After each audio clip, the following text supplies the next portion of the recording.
Chapter 1256. General Dadanir was standing on a rock at the top of the mountain, holding a telescope in his hand. He looked at the Lampari Kingdom's camp at the foot of the mountain with a serious expression.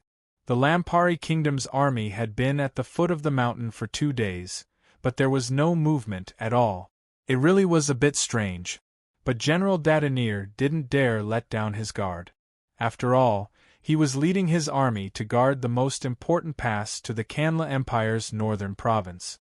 Once it was lost, the Malar Empire's control in the northern Kanla Empire would be completely exposed to the Lampari Kingdom's army.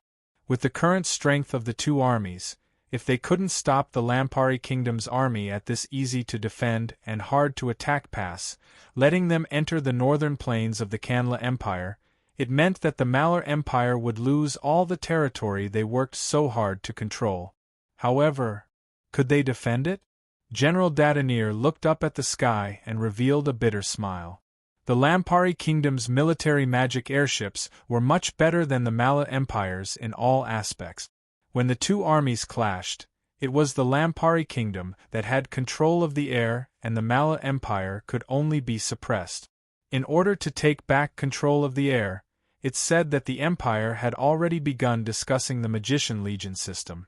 They would bring back the powerful magicians that had accumulated over the years and rely on them to deal with the Lampari Kingdom's magic airship fleet. On the surface, this suggestion wasn't unreasonable. Although the magic airships were strong, because they were too big, they couldn't compare in terms of agility. If they used powerful magicians to deal with them, with the magicians' deep understanding of magic space, it wouldn't be like when they first met the New Flyer's magic airship. They couldn't fight back because of the simplest magic elemental space lock, so there was hope to fight back. But in reality, the feasibility of this suggestion was very low. First, because they were limited by the Magicians' Peace Treaty of the continent. The magicians of the Malar Empire weren't willing to break the treaty and join the Malar Empire's army. This was because it was very likely that they would lose all chances of getting a skill evaluation in the future, as well as losing the chance to work in other companies or research facilities. It really was the duty of the Malar Empire's magicians to work for their country, but there was no one who was willing to sacrifice their future for this. Second, even if the magicians were willing, the Malar Empire wouldn't be willing. Recruiting magicians into the army and fighting the Lampuri Kingdom was clearly going against the Magicians' Peace Treaty of the continent. The Marlow Empire would be criticized by all the countries of the Signs continent. This was of the Malar's army's current situation. Unless they had no other choice, the Malar Empire wasn't willing to do something like this that would cause endless trouble. Then again, even if they really did this, they would only be able to take back a part of the air. It would be very hard to suppress the Lampari Kingdom's magic airship fleet. As for using this to gain an advantage and defeat the Lampari Kingdom, it was basically impossible. Otherwise, the Malar Empire would insist on doing this even if they would be criticized by the other countries. They had already taken care of the Kanla Empire, and if they defeated the Lampari Kingdom, the Malar Empire would become the strongest country in the Signs. At that time, this treaty wouldn't be a problem at all. But because they didn't have this confidence, the Malar Empire couldn't make this decision. In the sky in the distance, there were several black dots that quickly flew over. General Dadanir didn't need to look carefully to know that it should be the Lampari Kingdom's transport magic airships that were transporting supplies over. In the past 2 days, he had seen this situation 4 times. It could be seen how frequently the Lampari Kingdom transported supplies. But after seeing this situation, the doubts in General Dadanir's heart became even deeper.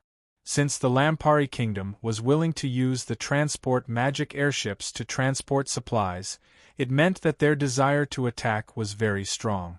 But they had been waiting at the foot of the mountain for 2 days and there was no movement, just what was going on. The situation on the battlefield was constantly changing, so naturally they had to race against time no matter what they did. Every bit of time was precious, but the Lampari Kingdom's army had wasted 2 days here. This was simply a major mistake. Unless they were planning something.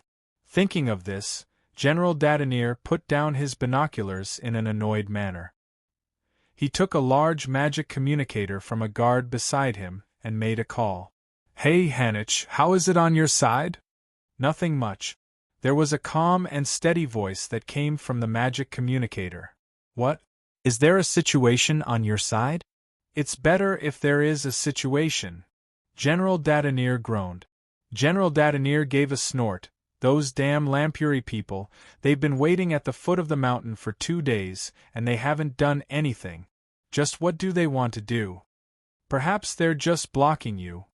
Hanich on the other side of the magic communicator was the same as General Dadenir. They were both commanders of the Mala Empire's garrison. They were now in charge of an army, each guarding 2 places that belonged to the Kanla Empire. Because the 2 of them had a good relationship and they weren't far from each other, Dadenir would often contact Hanich. "What are they blocking me for? The Empire isn't prepared to counterattack, unless they want to attack us," General Dadenir muttered. "But looking at their current appearance, it doesn't seem like it. It's very clear that New Flyer wants to cooperate with those fellows from the Kanla Empire to do something in the west and south. The Lampari Kingdom is cooperating with them." Hanich's voice was as calm as ever. "I really don't know what New Flyer is doing. If they really wanted to take a piece of the Kandra Empire's territory from the Empire's mouth, they could just send their guards to steal it. Why would they need to do all these things in a roundabout way? It's simply too troublesome." General Dadenir's voice was filled with disdain. "Everyone says that New Flyer's chairman Su-E is the wisest person, but I think he's completely muddle-headed. If you don't understand anything, then just obediently shut up and watch." Hanich's tone finally changed a bit, but it was a reprimand for General Dadenir. "Chairman Su, this kind of person, must have his reasons for doing things. It's just that he can't see it right now." General Dadenir helplessly sighed. "Well, you're Su-Yi's loyal supporter. I really shouldn't talk to you about this topic. Speaking of which, Hanich, if you weren't a person from the Mala Empire, I'm afraid you would have already joined the New Flyer, right? If you have enough understanding of Chairman Su, you will definitely have the same deep admiration for him as I do." Hanich's tone was very serious. "But this doesn't mean that I will choose to join the New Flyer. And now isn't the time to discuss this with you. The Empire let us guard these 2 places in order to stabilize the area that originally belonged to the Kanla Empire in the north. After the Empire properly digested this area, I believe there will be further actions. As for now, let the Lampari Kingdom and the New Flyer mess around in the south. Of course I understand. It's just that it's really uncomfortable to be stuck in the mountain and not be able to go out," General Dadenir complained. "If you think you can win, then I don't object to you bringing people to fight," Hanich said coldly. "I'm not crazy." General Dadenir muttered and decisively hung up the communication. The communication with Hanich didn't have any real meaning, it was just to relieve the annoyance in General Dadenir's heart. He often did this kind of thing, and Hanich was already used to it, so they didn't talk too much in the communication. It was just a casual conversation. Seeing General Dadenir put down the magic communicator, a guard walked over and handed him a form. "General, this is the latest combat readiness report we just received." General Dadenir frowned and finally sighed as he took the form. Although he was already mentally prepared, after seeing the situation on the form, General Dadenir still felt a headache. Compared to yesterday's report, the army's combat situation was much worse. The form clearly showed that just yesterday there were 2 magic cannons that had malfunctioned. One of them had lost its firing array and the other had a crack in the barrel, so it couldn't fire at all. At the same time, in the reserve of magic cannonballs, after a single day, there were 13 that had lost their effectiveness.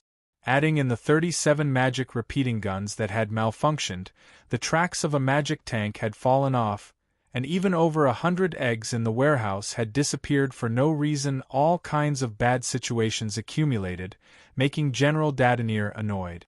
He couldn't help kicking a tree to the side. Damn, are those fellows from the logistics department eating shit? A small problem like the loss of over 100 eggs could be ignored, but there were all kinds of new equipment malfunctions that General Dadenir couldn't accept. His army's military magic machines were already at a disadvantage compared to the Lampari kingdom. Now that there were all these non-combat losses, if this continued, there was no need for the Lampari kingdom to attack. He himself wouldn't be able to hold on. Thinking of this, he couldn't help cursing those fellows from the Mala Empire's logistics department in his heart. Apart from the 5 Imperial Guard legions directly under the Imperial family, the logistics department would always shortchange and skimp on the armaments for the garrison legions that he commanded. Now that his soldiers were equipped with military magic machines, not mentioning the lack of quantity, there were also problems with the quality. But he also knew that there were times when he couldn't blame the logistics department. Chapter 1257. For example, the 2 magic cannons that had problems were made by the Empire's second magic cannon factory, which was no different from the magic cannons of the Royal Guard. But the quality of the military magic machines produced by the Army headquarters wasn't stable, being far from being able to compare to the Frestec Chamber of Commerce's magic cannons. There were all kinds of strange problems that the soldiers were already used to. Even compared to the military magic machines made by the Lampari Kingdom, it was clearly worse. When General Dadenir's army fought the Lampari Kingdom's army before, they had wiped out a Lampari Kingdom scout team and obtained a batch of military magic machines from them. Just using the most common magic repeating gun as a comparison, the magic repeating gun of General Dadenir's army could fire 18 shots at most, and the Lampari Kingdom's army could fire 24 shots. Although they only needed 1 magazine, there was a large difference in reloading speed, and there was a large difference in power. In order to wipe out the Lampari Kingdom scout team that only had 12 soldiers, General Dadenir had lost 8 lives. It had to be known, they had an absolute advantage in numbers of 5 to 1. Other than that, just by looking at it and touching it, one could clearly see that the Lampari Kingdom's magic repeating gun, whether it was in terms of craftsmanship or assembly, it was clearly more refined than the Malar Empire's. What shocked General Dadenir even more was that the main body of the Lampuri Kingdom's magic repeating rifle was clearly made of special steel. It could keep the barrel at an acceptable temperature even after firing for a minute, allowing it to continue firing. If it was the Malar Empire's magic repeating gun, under this high frequency of continuous firing, there would be a slight deformation inside the gun barrel. It would greatly affect the accuracy and might even break the gun. Speaking of accuracy, General Dadenir had personally experimented with it. He had used the Lampari Kingdom's magic repeating gun and his own army's magic repeating gun to shoot at a target at the same distance. The final results showed that the accuracy of the Lampari Kingdom's magic continuous shotgun was more stable than the Malar Empire's magic continuous shotgun by more than 20%. For a single military magic machine like this, the difference was already enormous. After personally verifying this point, General Dardanel almost felt hopeless for a moment. Since when did the Lampari Kingdom's magic industry become so powerful? It actually surpassed the Malar Empire so obviously? As the commander of a legion on the front line, General Dadenir had a much deeper understanding of this situation than the others. In the battle against the Lampari Kingdom, it was useless even if the Malar Empire had more people. Due to the obvious difference in the military magic machines between the two sides, General Dardanel always felt that it was very difficult to fight. Therefore, when he saw the Lampari Kingdom's army at the foot of the mountain, he felt even more uneasy. With their strength, even if they directly attacked his position, there was a high chance that they would succeed. But now they were only guarding the foot of the mountain. It was clear that they were preparing for a safer approach. Thinking of this, General Dardanelle frowned. He stuffed the combat situation report into the arms of his guard and walked into the simple barracks behind him. "General, what's the matter?" The strategists in the barracks saw General Dardanelle suddenly rush in, and they were all stunned. "Are there any new instructions from above?" General Dardanelle asked in a deep voice. The few staff officers looked at each other and shook their heads. General Dardanelle frowned even more. He grabbed the magic communication device on the table in the middle of the barracks and quickly connected to the military headquarters. After chatting for a while, General Dardanelle angrily slapped down and directly cut off the communication. The few staff officers next to him were shocked and looked at him with a stunned expression. General Dardanelle's face was gloomy as he paced back and forth in the barracks. He had just made a request to the military headquarters, hoping that they could send him a batch of supplies to help him defend his position. But the military headquarters said that the transportation was inconvenient and the Lampari Kingdom's side didn't make any moves. And so on. Damn, these fellows were so nice when they wanted me to be at the front, but now they are giving me all kinds of excuses. General Dardanelle fiercely cursed. After thinking for a bit, he pressed the magic communication device again and planned to directly negotiate with the logistics department. But after slapping down, he found that there was no response from the magic communication device. General Dardanelle looked down and saw that there was no problem with the light on the magic communication device. Moreover, there was a sound coming from the magic communication device, but it couldn't be connected no matter what. What? This thing is also broken? General Dardanelle frowned and slapped the magic communication device. The few staff officers came over to take a look. They didn't know what was going on, so they could only send someone to call the person in charge of the military equipment maintenance. General Dardanelle waited for a while, and seeing that it still couldn't be done, he took out his personal magic communication device and planned to directly contact his acquaintances in the logistics department. But after he opened the communication request, he found that there was no response at all. What happened all of a sudden? General Dardanelle felt a bit strange. When he looked up to see the technical staff of the Legion coming over and was about to grab them for questioning, a group of people anxiously ran out from all directions of the camp. After asking, these fellows were actually the ones who were about to use the magic communication device or were about to use the magic communication device, but they found that they couldn't be connected. General Dardanelle's face sunk. This strange situation gave him a bad feeling in his heart. At this time, there were several whistling sounds that came from the distance. General Dardanelle and the surrounding Legion soldiers' faces all changed. They all scattered and found cover to hide. Hong, hong, hong, hong.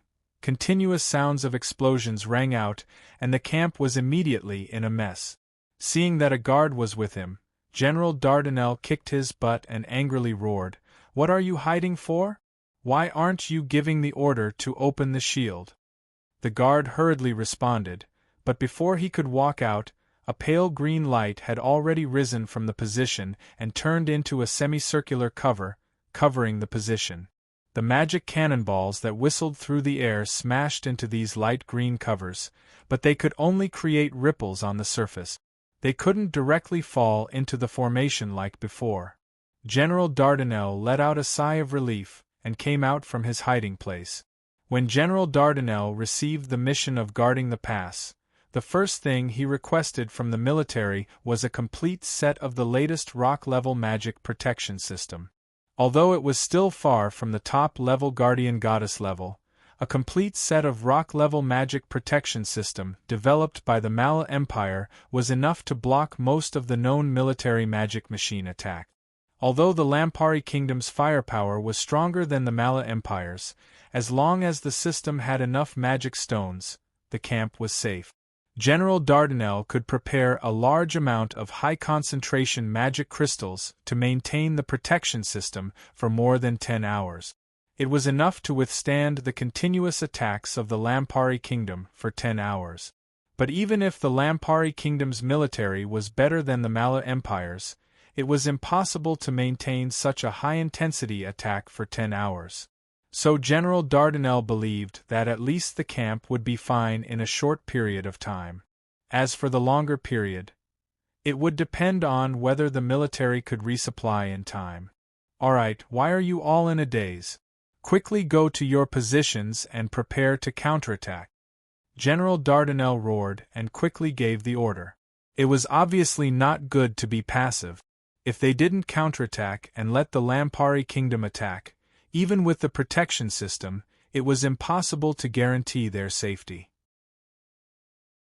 However, just as General Dardanelle was ordering his deputies and staff officers to assign the mission, one of his subordinates who was in charge of checking the magic space raised his head with a horrified expression. General! General, detected, there is, what is there? Say it. General Dardanelle fiercely stared at him. There is a super high energy reaction coming from the southwest. Super high energy reaction? General Dardanelle was shocked. How high? It is possible to exceed the limit of the shield. Exceed the limit of the shield? How is this possible? That's right, what a joke. How can there be such an exaggerated thing? It must be that your detection system is malfunctioning.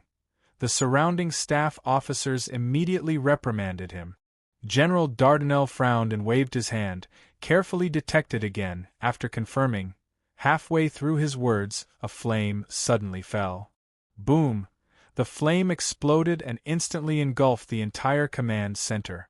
About 3 kilometers away from the Mala Empire's camp on the mountain, the Lampari Kingdom's Third Army, Count Lenk, put down the telescope in his hand and nodded with satisfaction.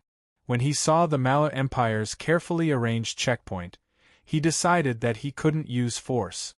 Now it seemed that the Mala Empire's side was indeed well prepared.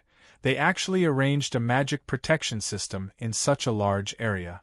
If he used a normal attack mode, even if he used up all the magic cannonballs in the army, he might not be able to take it down, and his own casualties would be very heavy.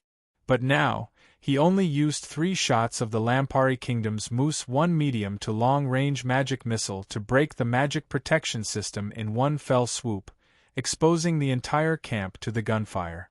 As long as he put in more effort, it wouldn't be a problem to take down this camp. Thinking of this, Count Lenk's expression changed. He took a step forward and loudly ordered the entire army through the magic communicator in his hand. Fire with all your might. Take it down before sunset. Boom, boom, boom, boom. As if in response to Count Lenk's order, a series of explosions rang out and shook the entire mountain range. Chapter 1258. The battle between the Lampari Kingdom and the Mala Empire had already lasted for 4 months, and the situation was completely out of people's expectations. Most people thought that even if the Lampari Kingdom's strength was in the top 3 of the signs, they were still a bit lacking compared to the 2 empires. Since the Mala Empire could defeat the Kanla Empire, how could they not take down the weaker Lampari Kingdom? However, the reality was that the Mala Empire and the Lampari Kingdom were losing. In just 4 months of fighting, they had already given up the Kanla Empire and the Lampari Kingdom's territory. If it wasn't for the Mala Empire transferring large amounts of troops from their country and using their absolute advantage in numbers to stop the Lampari Kingdom's attack, the Lampari Kingdom might have taken a step forward. In this battle, the Lampari Kingdom's army clearly showed that they were stronger than the Mala Empire's army. The main reason for this was naturally the military magic machines. The military magic machines that the Lampari Kingdom's army were equipped with, in terms of quality, power, hit rate, failure rate, and other aspects, they were all much stronger than the military magic machines of the Mala Empire's army. This allowed the Lampari Kingdom's army to clearly show that they were stronger. Other than this, what shocked people the most was that when the Lampari Kingdom attacked an important pass that was guarded by the Mala Empire that led to the Kanla Empire's northern provinces, they used a new weapon, the long-range magic missile. This new military magic machine could attack from several hundred kilometers away and had a very exaggerated hit rate. It was also incomparably strong, making it impossible for people to defend against it. According to the battle report, the Malar Empire's garrison at the pass was equipped with the rock-grade magic defense system that the Malar Empire's army couldn't fully equip, but they couldn't block the long-range magic missile. The magic missile directly pierced through and destroyed the core of the rock-grade magic defense system, causing the entire defense system to be paralyzed. Then the entire position was exposed to the artillery fire of the Lampari Kingdom's army and fell. It was fine in other aspects, but this kind of long-range magic missile that could attack from several hundred kilometers away and accurately hit its target, it filled everyone with a deep fear. Think about it, even if you were sitting at home, there would be a magic missile flying at you at high speed. You couldn't prevent it and couldn't dodge it at all, so you could only wait for death. How terrifying of a thing was this?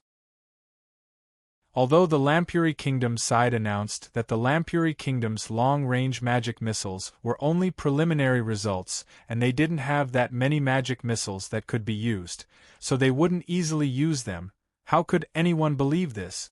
The Lampari Kingdom dared to use this thing in battle, and it had such good effects.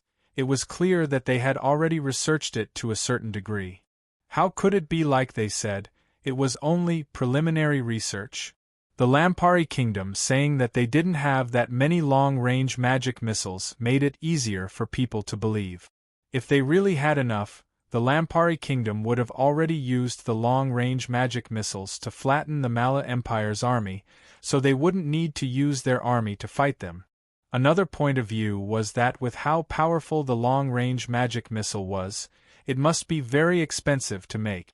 Even if the Lampari Kingdom had enough long-range magic missiles, they wouldn't be willing to use them all. But no matter what, the Lampari Kingdom had used this battle to announce their long-range magic missiles, which made the other countries deeply vigilant. There were even many people who secretly equated the Lampari Kingdom and the Malar Empire in their mind. The Lampari Kingdom that displayed such a strong battle strength was enough to replace the Kanla Empire, becoming another empire on the signs. However, the good times didn't last. After the Lampari Kingdom and the Malar Empire's armies had been in a stalemate in the Kanla Empire's northern province for 2 months, the Malar Empire suddenly announced that they had successfully developed the long-range magic missile and now had the technology to launch it. Everyone was stunned. The long-range magic missile sounded like a very high-level technology, but why did the Mala Empire only need 2 months to develop it? This was too ridiculous. But the Malar Empire had used 3 long-range magic missiles to destroy a position of the Lampari Kingdom's side in a battle with the Lampari Kingdom. They used facts to tell everyone that this wasn't fake at all. A month later, the Nozdormu Business Union Kingdom to the east had also fired several long-range magic missiles in a battle with the Alliance Army to the east. They destroyed the magic cannons in the back of the Alliance Army, obtaining a large victory while also announcing the success of developing the long-range magic missile technology. This time, everyone was confused. The long-range magic missile technology, was it really that easy to develop? If it really was like this, didn't that mean that in the future there would be long-range magic missiles flying over the signs? The new issue of the Shinfei Magic Machine Industry Weekly had answered this question for everyone. In the article of the Shinfei Magic Machine Industry Weekly, it explained in detail that the long-range magic missile technology was based on the magic rockets that could send artificial health products into space. Thinking about it from another angle, the magic rockets could send artificial satellites high and far into space. If artificial health products were replaced by powerful magic bombs, wouldn't they also be able to send them far away? So as long as they did some research, the countries that could send artificial satellites could easily develop long-range magic missiles. This explanation made everyone come to a sudden realization. Indeed, it was like the Shinfei Magic Machine Industry Weekly said. If one looked at it purely from a technical point of view, this long-range magic missile was still lacking compared to the magic satellite launch vehicle. Since they could send artificial health products into space, it wasn't strange to make long-range magic missiles. The only technical problem was the guidance word on the magic missile. The reason why the long-range magic missile was called a magic missile and not a long-range magic rocket was because this thing could aim at a target from several hundred kilometers away and launch an attack on the target without any large deviation. This was something that the Xinfei Magic Machine Industry Weekly didn't explain, but it did give a hint. It said that this precise guidance technology was related to using magic signal waves to detect things. This principle was similar to how artificial satellites could detect things on the surface of the Earth from far away. Although it wasn't clear, for most of the countries in the signs, this was already enough. Very soon after the Lampari Kingdom, the Mala Empire, and the Nozdormu Business Union Kingdom, there were several other countries that had a foundation in the magic machine industry that announced that they had developed long-range magic missiles. There were many people who were confused by this phenomenon. The Xinfei Magic Machine Industry Weekly explained the long-range magic missile technology this clearly. It was like they were deliberately telling the countries in the signs to develop long-range magic missiles as soon as possible. But this thing was clearly developed by the Lampari Kingdom first, so it was the biggest advantage the Lampari Kingdom had over the other countries. Now that the new flyer was doing this, wasn't it destroying the Lampari Kingdom's advantage? Why did the new flyer do this? What benefits did it have? Don't worry about those idiots. Freya, are you prepared? The Kandra Federation's elections are about to begin. Are the men on your side ready? King Raymond asked Freya in the magical illusion. If you have time to worry about me, why don't you worry about the Malar Empire taking this chance to cause trouble? Freya rolled her eyes at King Raymond, thinking that this fellow wouldn't have spoken to her in such a questioning tone before. Was it because he had been a king for a long time that his attitude had gradually changed? No wonder her father and Aunt Agnes became like this. It seemed like the change in attitude brought by the change in status was very normal. You don't need to worry about the Malar Empire. King Raymond never thought that a single question from him would make Freya think this much, but he still said with a smile, I have already arranged an army in the north. It's enough to stop the Malar Empire's full attack. Moreover, if the Malar Empire really dares to do this, our allies in the north definitely won't let go of this good chance. Freya revealed a faint smile and said with a nod, the Malar Empire shouldn't be that stupid. So if nothing unexpected happens, the Kandra Federation's elections should go smoothly. At this point, Freya rolled her eyes and suddenly asked, Raymond, do you regret it? Regret? King Raymond was surprised. Regret what? Regret that when you agreed to create the Kandra Federation, you didn't convince me to swallow the Kanla Empire for your Lampari Kingdom. King Raymond slightly knit his brows to think before shaking his head. I don't regret it. I'm very clear that our Lampari Kingdom doesn't have the strength to swallow the entire Kanla Empire. If we do this, we will fall into chaos, and we won't be able to develop as fast as we do now. Mother said that the creation of an empire requires patience and a large amount of time. I'm still young, I don't need to be this impatient. Seeing the sincere expression on King Raymond's face, Freya nodded with a smile. You make me think of a conversation I had with my father before. What did Uncle Sue say? I asked him before, since our new flyer is this strong and even the two empires are afraid of us, why don't you want to be an emperor?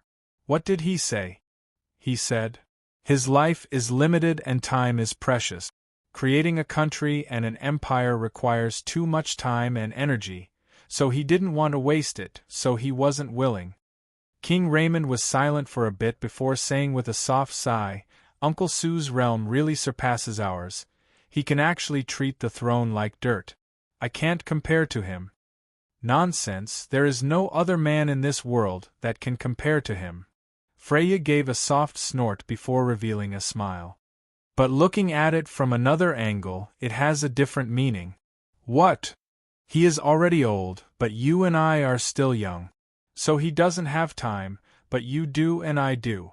Raymond's eyes lit up, but he didn't say anything and just revealed a faint smile. Chapter 1259. President, the spaceship has crossed the stratosphere. President, the spaceship has broken through the atmosphere and officially entered space. President, the spaceship has entered orbit and is synchronizing the orbit data. President, the spaceship has successfully docked with the space station, and 3 astronauts have entered the space station. President, the spaceship wreckage has been successfully recovered, and the surface base station has sent a communication signal. Hearing the report from his subordinate, Sui nodded and picked up the special magic communicator in his hand that can use magic signal fluctuations to communicate directly in space. Hello, this is Sui. President, this is the Surface Base Station Command Center. We have contacted the 3 astronauts in the space station. According to their feedback, they have now taken off their spacesuits and lived normally in the space station for more than 24 hours. There are no abnormalities for the time being. Very good. What about the other experimental creatures? According to the report, except for a black rabbit that accidentally injured its foot while escaping, all the experimental creatures are in good condition. Did anything happen to the injured black rabbit? Not for the time being. Very good, continue to observe and report the situation at any time. If there are any abnormalities, be sure to contact the Dragon Support Center in time. If there is a situation you can't deal with, you can ask them to help. Yes. After hanging up the communication with the Ground Base Station Command Center, Sui looked up at space and asked Lucian next to him, "Are you ready?" Although he has met Sui many times and worked together for a long time, every time he was alone with Sui, Lucian couldn't help but feel a little nervous. Hearing the question, Lucian nodded vigorously as if he was afraid that Sui couldn't see it. Sui smiled and didn't make any unnecessary movements. He just stared at Lucian and then activated the teleportation array. A moment later, their eyes lit up as they appeared in the moon base left behind by the abyssal demons on Alice. Compared to the first time Sui came here, this base had changed a lot. Other than all kinds of equipment, the Frestek Chamber of Commerce had even built a small residential area for the Frestek Chamber of Commerce's researchers to live in. Including Akali, all the researchers of the moon base had been here for over a year. They would only return to the surface of the Signs planet for 2 days of vacation each month, and they would be on Alice the rest of the time, focusing on studying the transport array on Alice. Under such focused research, the research progress naturally increased greatly. 9 months ago, the magic signal transmitter that Sui had sent away through the teleportation array finally sent back a magic signal. This meant that not only did it remain intact after being teleported, but it also had the ability to send back magic signals. It also meant that the location it was teleported to was not particularly far away. According to New Flyer's latest research, although the transmission speed of magic signals could not be determined, it was obvious that it could not exceed the speed of light. And they only received the magic signal after 9 months, which meant that the magic signal transmitter was not more than a light year away from the Signs planet and Alice. After that, Akali led the research team to conduct deeper research on the transport array, successfully completing the first simulation of the transport array 6 months ago. This simulation of the transport array was built on the foundation of the ruins left by the demons of the abyss, completely replicated by the New Flyer. Of course, compared to the transport array left by the demons of the abyss, the transport array that Akali led the research team to design was a bit different. It combined the 10,000 years of research history of the transport array on Signs, as well as the data analysis and scientific research ideas that Sui brought. So compared to it, this transport array was more complete and controllable. The first experiment allowed the 2 black rabbits to be sent from Space Island to New Flyer's main base on the Demon Cloud continent. The second experiment allowed them to cross the 2 continents, directly sending Elder Lysania from the Demon Cloud continent to Signs. In the fourth experiment 4 months ago, they had completed the feat of teleporting from the Signs planet to Alice. And according to Su Yi's request, Cassandra was leading her dragon brethren to another moon, Tetas, to create a transport array that allowed them to teleport seamlessly between the Signs planet and the 2 moons. The focus of his recent research was on the teleportation array on Ellie's body that sent away the magical signal emitter. Su Yi and Lucian came today to personally experience this experiment. When the 2 appeared on Alice, the ones who came up weren't the researchers of the New Flyer, but rather 2 elves. Chairman Su, the Lady Elder and Lady Akali are waiting for you, an elf said. Su Yi nodded and walked with Lucian to another transport array that was a bit further from the base's transport array. Akali, Elder Lysania, a group of New Flyer researchers, and a group of elves were all waiting here. Seeing Su Yi come over, the 2 greeted Su Yi before Akali clapped her hands and said, "Since Sir Chairman is already here, there's no need to wait. Let's begin the experiment." She turned to Elder Lysania after saying this. "Is your side ready?" Elder Lysania nodded. "No problem, we're ready at any time." Hearing Elder Lysania's words, the male and female elves from the Azhara tribe, who were standing behind her, walked out and entered the transport array. Su Yi knit his brows and wanted to say something to Elder Lysania, but Elder Lysania raised her hand to stop him. "There's no need to say anything, Chairman Su.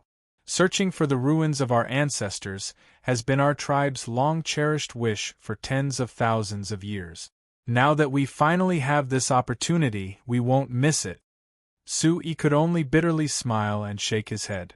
Although the signal sent back by the magic signal transmitter indicated that the transport array should be safe, it was still a place full of unknown and unpredictable dangers. Therefore, Su Yi had always been willing to experiment on living people and opposed Elder Lysania and the elves taking the risk. However, Elder Lysania's attitude was firm, and the elves of the Azhara tribe regarded participating in this experiment as the greatest glory. Su Yi couldn't really stop them. In the end, he couldn't dissuade Elder Lysania and reluctantly agreed. Fortunately, they had already done several experiments before and had sent back some living creatures. Through the images sent back by the magic illusion camera, those creatures were alive and kicking without any problems, which proved that the transport array should be safe. "All right, Chairman. Actually, if it weren't for you stopping us, my subordinates and I would also want to participate in this experiment ourselves. How could we let Elder Lysania's elves get ahead of us?" Akali complained on the side. "It's scientific research. How can there be no sacrifice at all and just wait for the results to be reaped?" Su Yi frowned and glared at her, only to find that the other researchers around Akali had the same look on their faces. He couldn't help but be surprised. Have these guys been brainwashed by Akali? Forget it, let's start the experiment. Su Yi waved his hand and signaled for the experiment to begin. All the preparations had already been done before Su Yi came. Under Su Yi's order, the researchers of New Flyer immediately got into position and turned on all kinds of instruments, preparing to collect and monitor all the relevant data. If any accidents happened, they would be able to find out immediately and give a warning or correction. The elves of the Azhara tribe who came with Elder Lysania all stared at the male and female elves in the center of the transport array with eyes full of excitement and envy. Su Yi couldn't understand this fanatical atmosphere, and could only shake his head. He turned to Akali's side and looked at the data on the instrument with her. As Akali pressed the switch, the precisely controlled mana was transferred into the transport array through the magic crystal and immediately activated the transport array. The light blue light became more and more intense. There was no need to look at the data at all. Just by sensing the magic elements in the surrounding space, or even just by looking at the naked eye, Sue could see that the space enveloped by the transport array had begun to undergo drastic changes. Warning: the spatial dislocation rate has exceeded 50%. Warning: the spatial dislocation rate has exceeded 70%. Warning: space. Warning: the spatial dislocation rate has reached 99%. After reporting this, the researcher of New Flyer, who was responsible for instilling mana into the transport array, looked up at Akali. Akali turned to look at Sue. Sue glanced at Elder Akali and found that even she was looking at the transport array with a slightly excited expression. She didn't even look at him, so he sighed and nodded to Akali. Akali carefully checked the data collected by the transport array and made sure that it was in a stable state. Then, she calmly ordered, "Continue to inject mana and activate the transport array." The researcher in charge of the transport array took a deep breath and tried to calm his excited mood. If this experiment succeeded, it meant that they might really open up a whole new world. The significance was naturally extremely great. When he thought of the possibility of opening the door to a new world with a press of his finger, it was difficult for him to completely calm down no matter what. However, this didn't affect anything. He raised his finger and pressed the button. But the moment his finger touched the button, there were suddenly a few exclamations in the field. His finger had already landed on the button, and the indicator light representing the transfer of mana had already lit up. He looked up in surprise and saw a figure suddenly rushing into the transport array from the outer circle. Then, the transport array shone with blue light and the space in front of him distorted. The figure and the two elves who had already entered the transport array disappeared together. Chapter 1260. The light faded and everyone looked at each other in blank dismay. There was a strange silence around the transport array. Sue looked around with knit brows before giving the order. "Immediately check who's missing." Elder Lysania on the other side also gave the order. The New Flyer and the Azhara tribe's elves checked at the same time and quickly reported the result. The Azhara tribe's elves didn't miss anyone, but the New Flyer was missing someone. It was Lucian, who had come with Sue from the Signs planet. "What is this brat doing?" Akali angrily roared out. "Does he not want his life?" The surrounding Frestec Chamber of Commerce researchers had worked with Lucian for several years. Because Lucian's personality was very good and he was very generous, most of them had a good relationship with him. Now that they saw him suddenly charge into the transport array, they couldn't help feeling a bit surprised. This brat normally didn't seem like an impulsive person. Why did he dare do such a bold thing this time? "All right, there's no meaning in complaining." Sue waved his hand and stopped the New Flyer people from discussing. "Akali, go and find a book." "What are you looking for a book for?" Akali was surprised. "Write something and send it through the transport array," Sue said. "As for whether they can send a message back or not, we can't care about that right now." Akali understood. This was the communication method she had discussed with Sue before, but now that Lucian had messed it up, she had forgotten about it. But when Akali was prepared to have her subordinates bring over the prepared notebooks and pens, one of the Frestec Chamber of Commerce's researchers suddenly called out in surprise. There's a communication signal coming." "Communication signal?" Everyone turned to look at him. That researcher looked at the transport array in front of him in surprise before looking down at the magic communication device he was responsible for. He pointed at the transport array in a daze and said, It's a communication signal coming from there." Sue and Akali looked at each other before shouting, "Immediately connect." Everyone stared at the researcher as he pressed the button to connect the communication. Lucian's excited voice immediately sounded. "Sir Chairman, Manager Akali, I did it! I did it!" Akali knit her brows and shouted, "What did you do?" "Lucian, do you know that what you did is very dangerous? Not only is it dangerous for you, It might cause the experiment to fail and put your 2 elven companions in danger? Perhaps he was scared by the tone in Akali's eyes, but after a bit of silence, Lucian replied in a low voice, I just wanted to give it a try. Sir Manager and Sir Chairman didn't agree, so I charged in myself. Akali's eyes narrowed and she wanted to reprimand him, but Su-Yi raised his hand to stop her. He asked, Lucian, tell me, what is the situation over there? Lucian. I'm fine now, and so are my 2 elven friends. Come, you guys should say hello too. A moment later, the 2 elves' slightly hesitant voices sounded from the magic communication device. Elder Lysania replied a few words before turning to Su-Yi and saying, Chairman Su, it turns out that this teleportation array is safe. I'm going over now, don't stop me. Su-Yi waved his hand and said, You can't say that yet. At the very least, they don't seem to be able to come back. Elder Lysania stared blankly for a moment before asking Lucian and the 2 elves a few more questions. She confirmed that although they had found a teleportation array over there and had a teleportation base similar to the one on Alice's side, they couldn't activate it to come back. Su-Yi glanced at Elder Lysania. He knew that the 2 elves sent by Elder Lysania were elites of the Azhara tribe. They had decent magic power, but they were only decent. They had not reached the level of a great mage, so naturally, they were not familiar with teleportation magic. It was clearly impossible to rely on them and Lucian, who could be considered weak in magic power, to activate the teleportation array by themselves. Akali, activate the teleportation array again and send them a batch of supplies, including food, water, and all kinds of instrument. Su-Yi said. Since they've gone over, then let's build a small research base over there. If we can copy this one, then we might be able to activate the teleportation array over there and see if we can come back.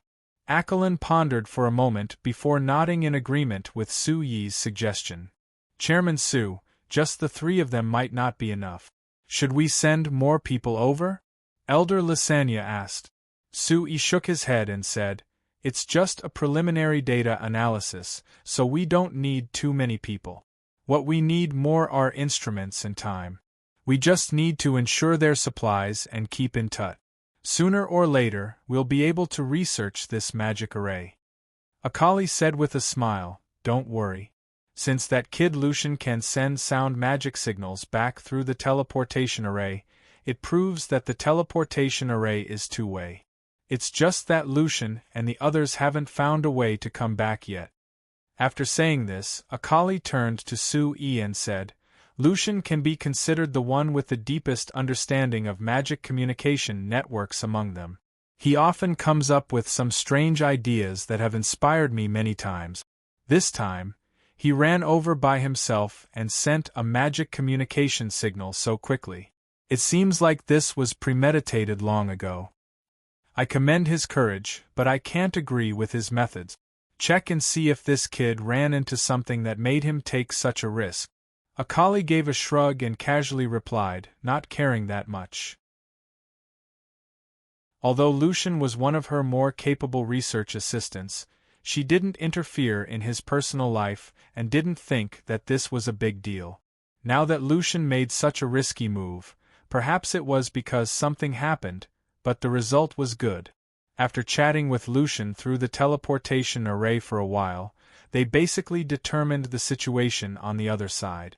After a discussion, Su-Yi, Akali, and Elder Lysania decided to follow Su-Yi's previous strategy for the time being. However, this way, the situation here could only be described in one word: wait. The research on the teleportation array took time. There was no better way than waiting. Don't worry, President.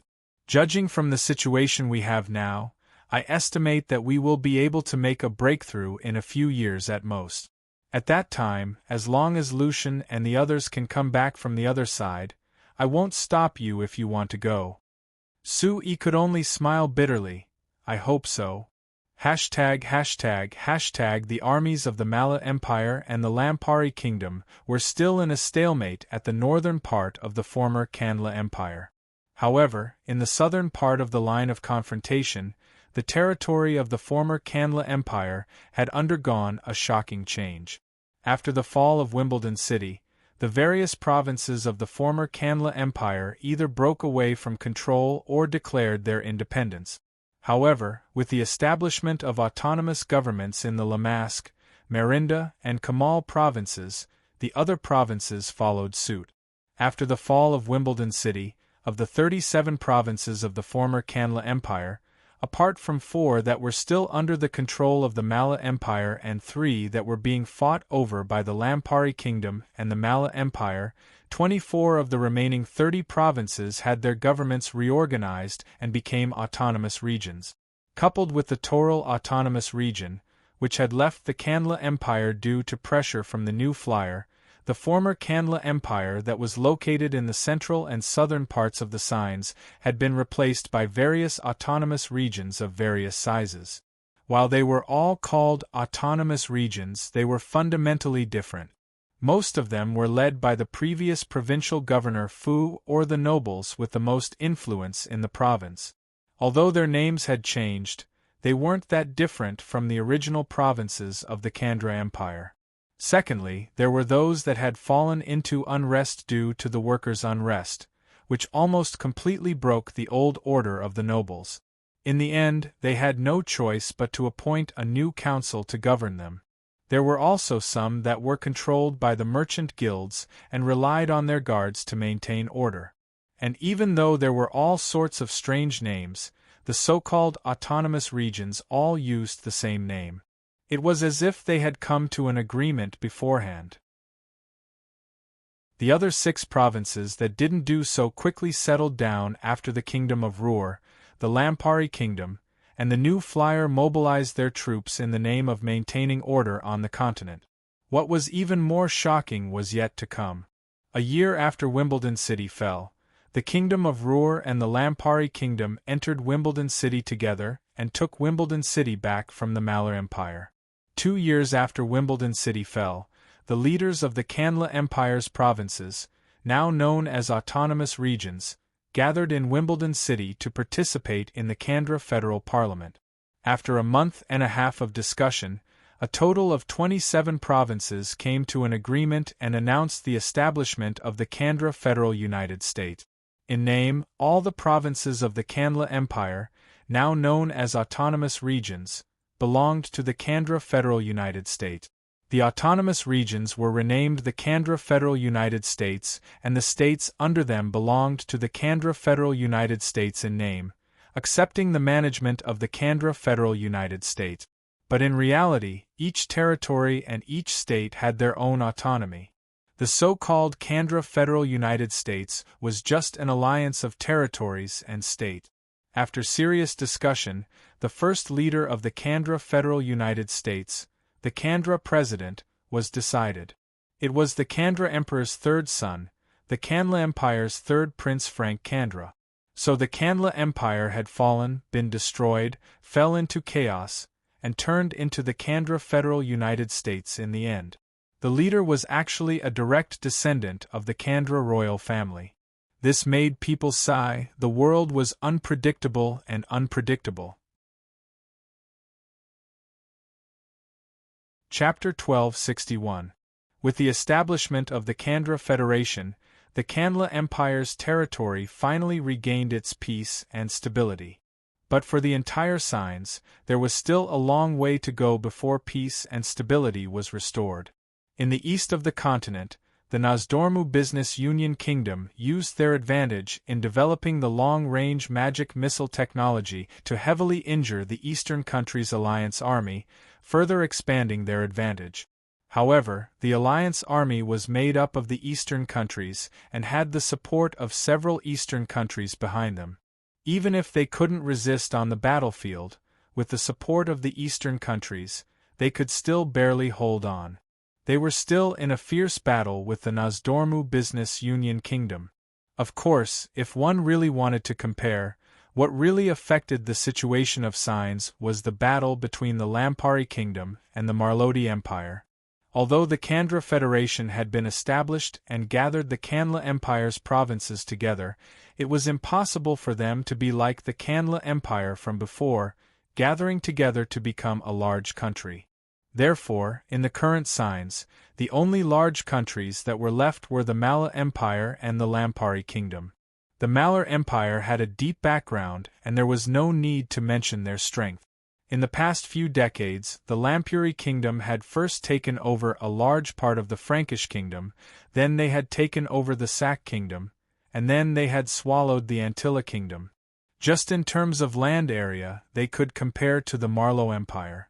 Adding in the fact that the Lampari Kingdom's magic machine industry was strong and they had the support of the New Flyer, they were ahead of all the other countries in signs when it came to military magic machine technology. Therefore, their military strength wasn't weaker than the Mala Empires at all. In these 2 years, the Lampari Kingdom and the Mala Empire had fought many times. Although there were many victories, the Lampari Kingdom had won most of the time, forcing the Mala Empire out of the Kandla Empire. However, as time passed, the situation gradually changed. Although the Lampari Kingdom had swallowed several countries and greatly expanded their territory, it would take a long time for them to completely absorb these countries. So in terms of background, the Lampari Kingdom couldn't compare to the Mala Empire that had existed for close to 1,000 years. Just take the long-range magic missile. The Mala Empire had developed the same technology 2 months after the Lampari Kingdom took it out, allowing them to compete with the Lampari Kingdom. As time passed, the deep background of the Mala Empire became even more apparent.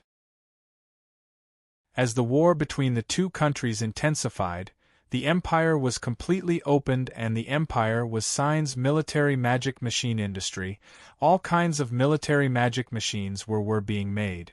During the years of fighting with the Kanla Empire, the Malar Empire's military magic machines had always been at the same level as the Kanla Empire. Now that they felt the powerful pressure from the Lampari Kingdom, the Malar Empire's national machine was operating at full power, immediately releasing a shocking amount of power. In just a single year, the number of magic tanks in the Marlo Empire army had increased from 4,000 to 15,000. The number of magic airships had also increased from 300 to 2,100. As for the magic cannons, magic guns, and other things, there were countless of them. On the other hand, the Lampari Kingdom had only swallowed the Antilla Kingdom a few years ago, so they couldn't use the resources of the Antilla Kingdom at all. They even had to use a part of their energy and soldiers to suppress the Antilla Kingdom. As for the Sak Kingdom, they had been in turmoil for many years, which also took away a part of the Lampari Kingdom's energy. So in comparison, the resources that the Lampari Kingdom could use were limited to the Lampari Kingdom's territory and most of the Frankish Kingdom's territory. Before they started the war, these resources were enough for the Lampari Kingdom's 130,000 army. But when the Malar Empire gathered the power of the entire country and started a war with the Lampari Kingdom, these resources were a bit lacking. If it wasn't for the fact that the Lampari Kingdom had a complete magic machine industry, surpassing the Mala Empire in terms of technology, especially military magic machines, they wouldn't have been able to resist the counterattack of the Mala Empire. The Mala Empire could equip their army with military magic machines in just a single year, but the Lampari Kingdom didn't even need to try. They knew that they couldn't support this consumption.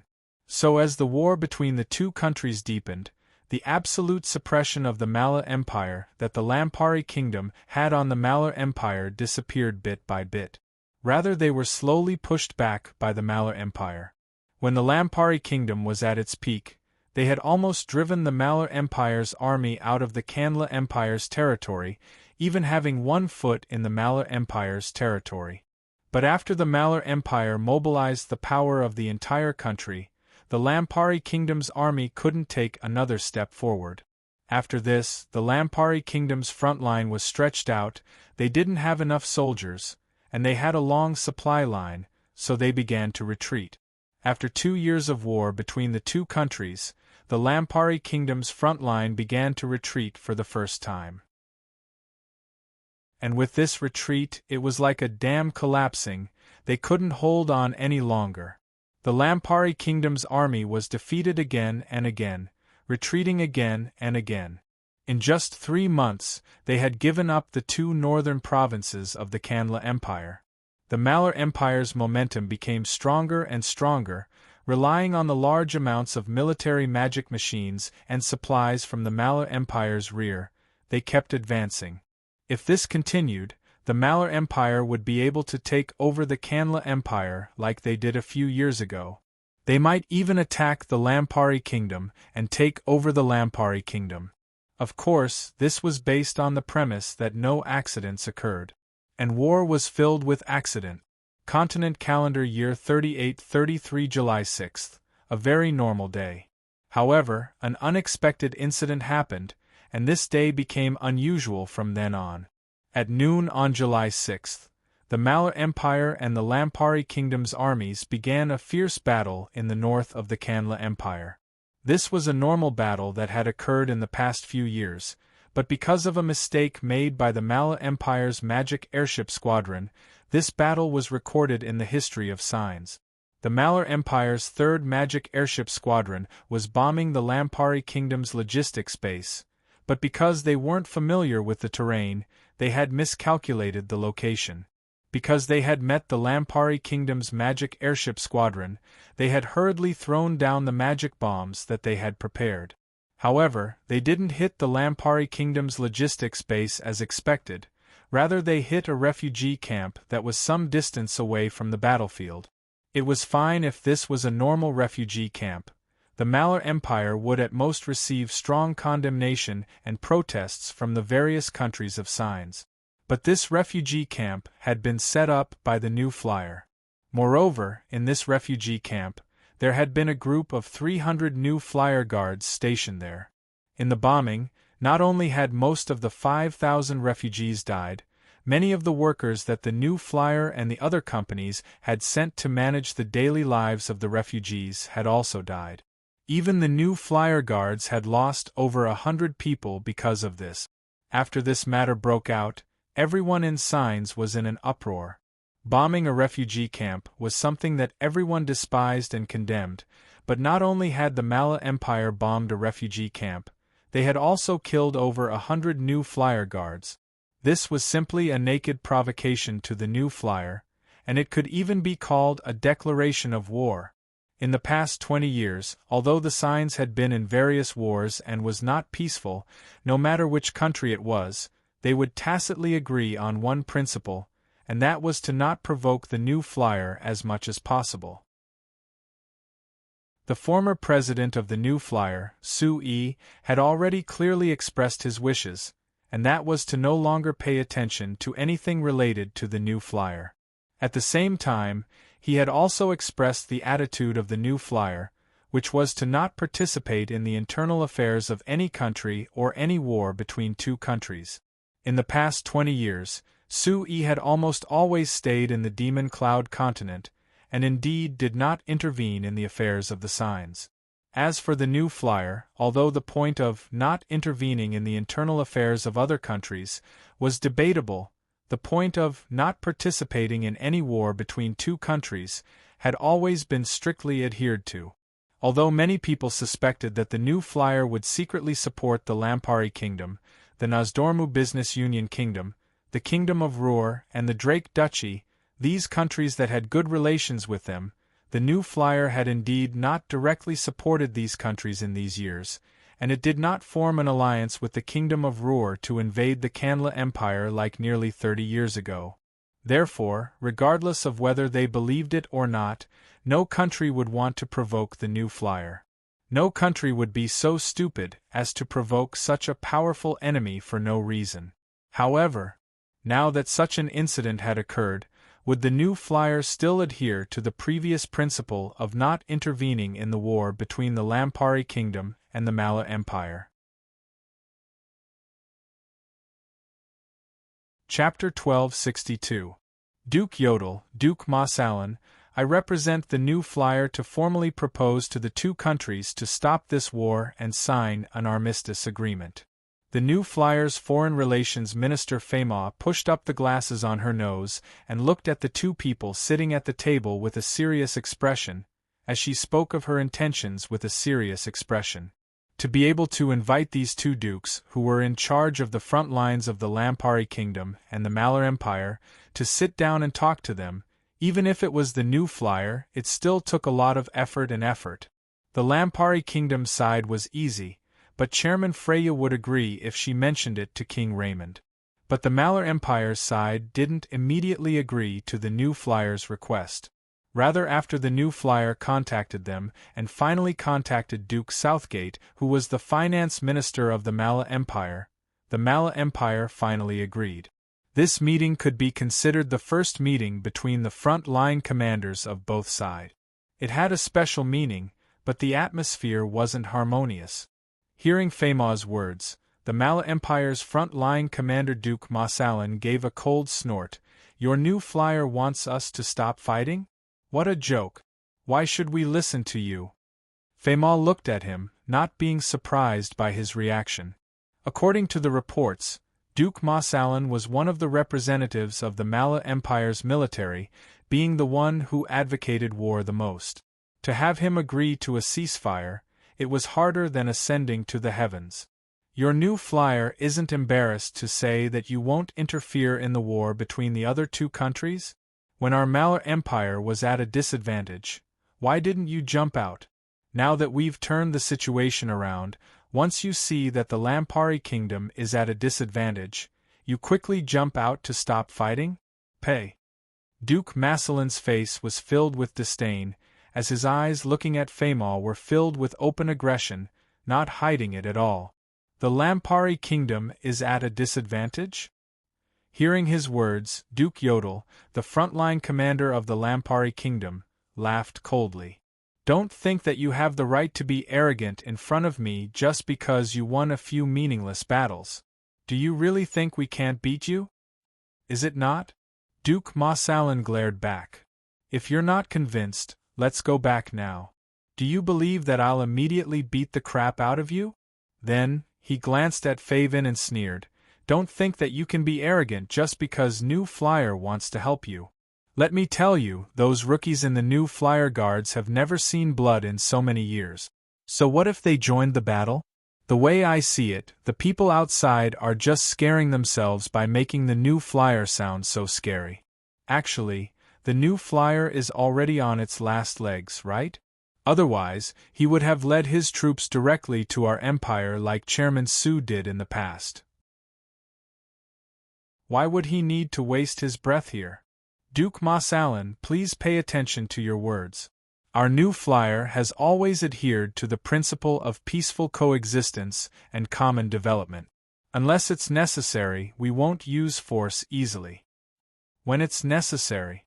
Duke Masalan let out an ear-piercing sneer again.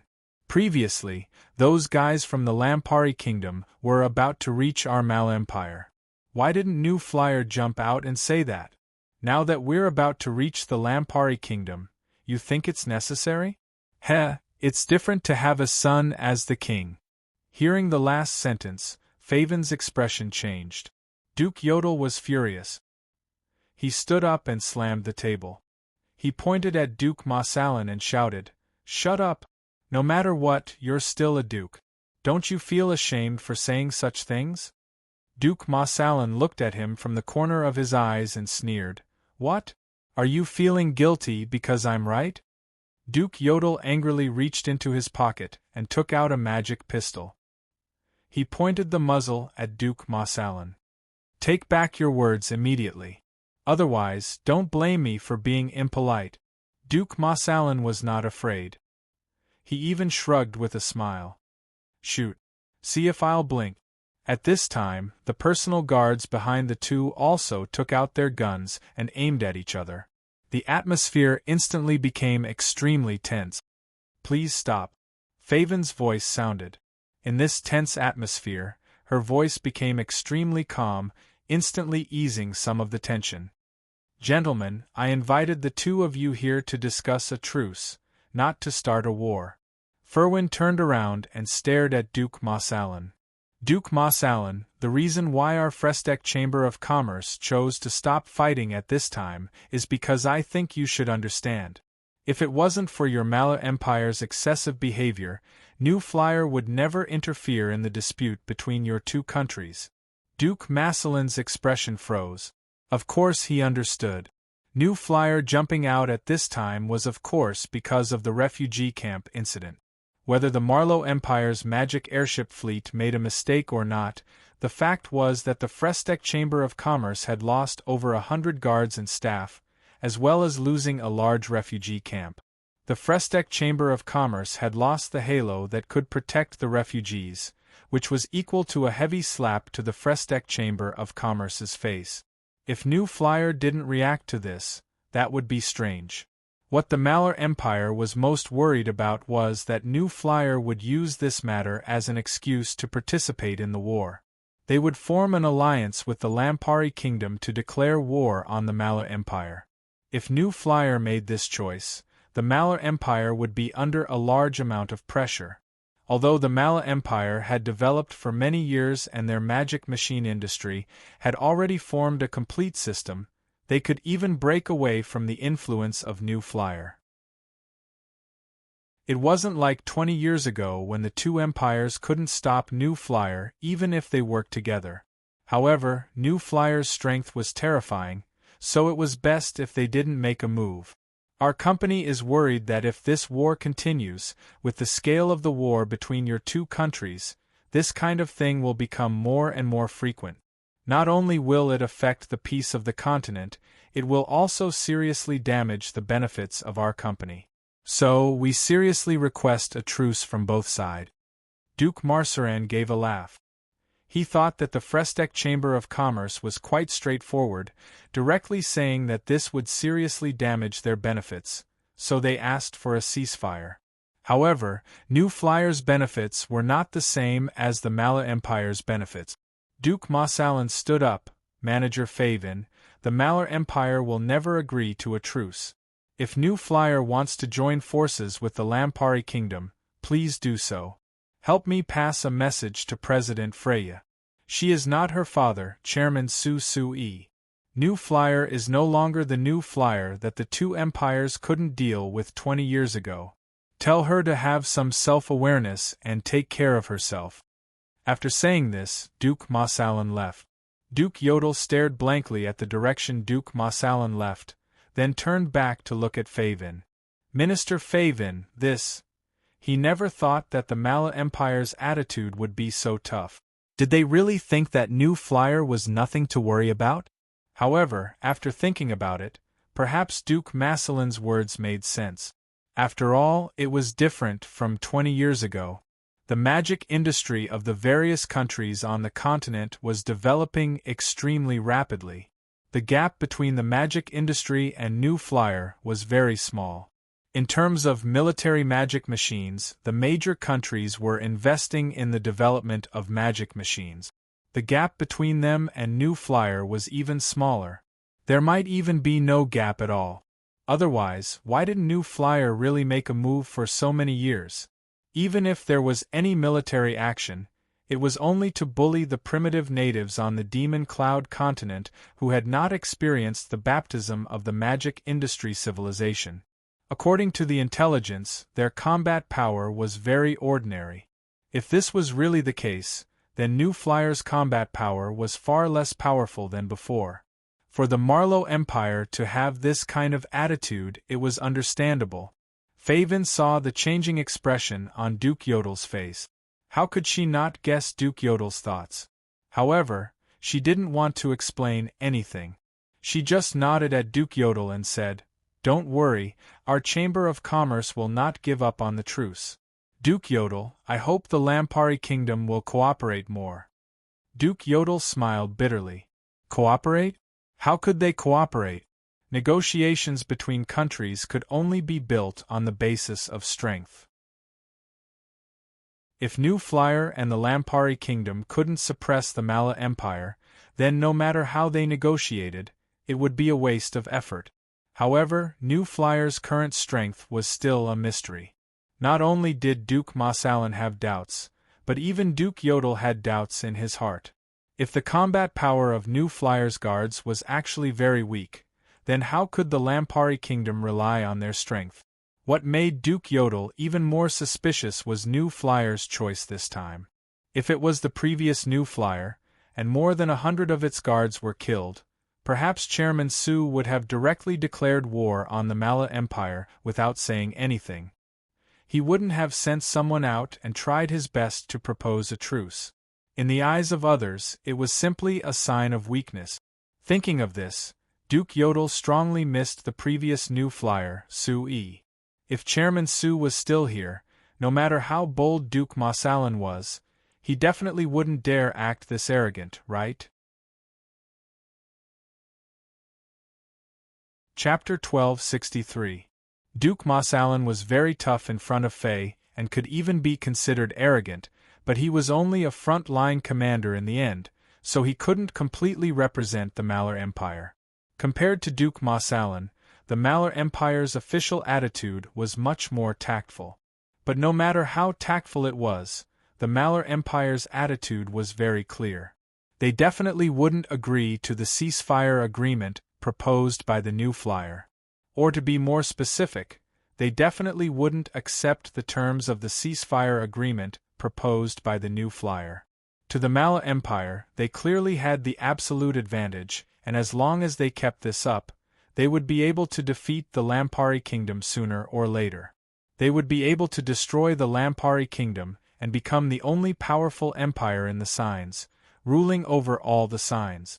In this situation, it was no different from a joke to have them choose to stop the war this easily. The situation was indeed going in the direction that the Malar Empire wanted to see. While they were negotiating with the New Flyer, the Malar Empire didn't stop their actions at all and continued to strengthen their attacks on the Lampari Kingdom. And there was a very serious turmoil in the Lampari Kingdom at this time. In the territory of the Antilla Kingdom, there was an army called the Antilla Restoration Army that suddenly appeared, attacking the Lampari Kingdom's army stationed in the Antilla Kingdom. This was sudden, and adding in the fact that the Lampari Kingdom didn't have that many soldiers stationed in the Antilla Kingdom, they were almost completely wiped out by the Antilla Restoration Army. At the same time, in the territory of the Sac Kingdom, there was an army that was led by the Sac Kingdom's king, attacking all over the territory of the Sac Kingdom. Adding in the fact that there was a guerrilla army that had been secretly receiving help from the Mala Empire that suddenly increased their attacks, the Lampari Kingdom instantly fell into chaos. In this situation, the Lampari Kingdom's frontline army was greatly affected, so they kept losing to the Mala Empire's army. They kept retreating and actually sent back all the territory that belonged to the Kanla Empire that they had conquered with great difficulty. Seeing that the Mala Empire was about to take another step and invade the Lampari Kingdom, the people of the signs were filled with doubt. What was the New Flyer doing? It had been half a year since the first peace talks between the Lampari Kingdom and the Mala Empire that New Flyer had failed. In this long time, the Frestec Chamber of Commerce had only verbally called for both sides to stop fighting, but they never made any substantial moves. This made many people doubtful. Could it be that the news from before was true? The New Flyer really wasn't strong enough and didn't have the courage to fight, not to mention declaring war on the Malar Empire. Almost no one was willing to believe that this was the truth. The New Flyer had been established for over 50 years, and other than the weak years in the beginning, in the remaining 40 years, the New Flyer had always been very strong, while also representing its incomparably strong strength. It had to be known that 20 years ago, even the two empires working together couldn't defeat the New Flyer. But now, the New Flyer actually didn't dare interfere in the war between the Mala Empire and the Lampari Kingdom? If the Malar Empire really invaded the Lampari Kingdom and even destroyed the Lampari Kingdom, then the almost invincible image that the New Flyer had created in the signs over the past few decades would collapse in an instant. And the invincible image of the New Flyer would be broken. It would completely lose its previous transcendent status in the signs and would be reduced to an ordinary chamber of commerce. And if the Malar Empire destroyed the Lampari kingdom and unified the signs, it would certainly not give the new flyer any room to survive. Even if the new flyer had already laid a solid foundation in the Demon Cloud continent, if it lost the signs, how could the new flyer be as strong as before? Perhaps the Malar Empire would accumulate strength and directly invade the Demon Cloud continent. After such an analysis, people were shocked to find that not only the Lampari kingdom, but even the new flyer had reached a moment of life and death. If the new flyer just sat back and watched the situation in the Lampari kingdom deteriorate, then the outcome could be imagined. And if they wanted to make a move, was the new flyer's current strength enough? Under the doubts of countless people, the new flyer finally made a move. They didn't make a move, but once they made a move, it was like a thunderbolt. April 38-34 of the continental calendar, the new flyer publicly announced that since the Mala Empire resolutely refused to agree to a truce, the new flyer, in order to maintain the peace of the signs and prevent more civilians from being harmed, decided to take more drastic actions to urge the Mala Empire to choose a truce. As for these drastic actions, in April 38-34 of the continental calendar, 2 fleets of the new flyer invaded the northern ports of the Mala Empire from the northern seas. In half a month, they took control of 3 northern port cities of the Mala Empire and worked with the other 2 fleets of the new flyer, completely sealing off the northern ports of the Mala Empire. The northern Mala Empire fleet fought with the new flyer fleet and was completely wiped out, with not a single ship surviving. At the same time, the new flyer's guards had a total of 3,000 magic tanks and 500 magic airships, with a total of 20,000 soldiers. They headed north from the Black Rice Wasteland, and in just a week, they had completely quelled the chaos in the Sac Kingdom and the Antilla Kingdom. Then they turned northeast and entered the Mala Empire from the small northeastern Antilla Kingdom, the Rawdon Duchy. In May 38-34 of the continental calendar, the new flyer's guards had a fierce battle with the Mala Empire's western garrison. In just a single day, the new flyer's guards had broken through the Mala Empire's defenses and entered the heart of the Mala Empire. At the end of June 38-34 of the continental calendar, the new flyer's guards had fought 27 large and small battles with the Mala Empire's army, but they hadn't lost a single one. They had defeated 17 Mala Empire's garrison and 3 royal guards, while suffering less than a tenth of their casualties. They had successfully entered Duke Southgate's territory. Duke Southgate announced that he would leave the Mala Empire and give himself the title of Duke Southgate, establishing the Southgate Duchy. At the same time, in the Mala Empire's territory that had been conquered by the new flyer, there were nobles who rebelled. For a while, there were several large and small duchies that were established. On the other side, the Lampari Kingdom's army worked with the 30,000 new flyers guards to defeat the Mala Empire's army on the battlefield. They drove the Mala Empire's army back from the Kanla Empire's territory.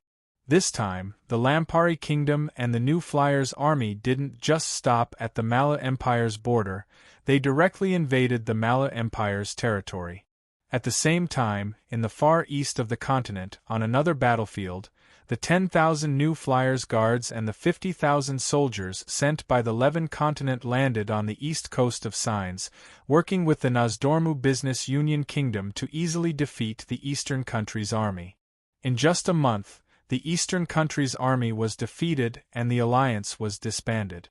The eastern countries all chose to sign the Armistice and Cooperation Agreement with the Nozdormu Business Union Kingdom, ending the war that had lasted several years in the east of Signs.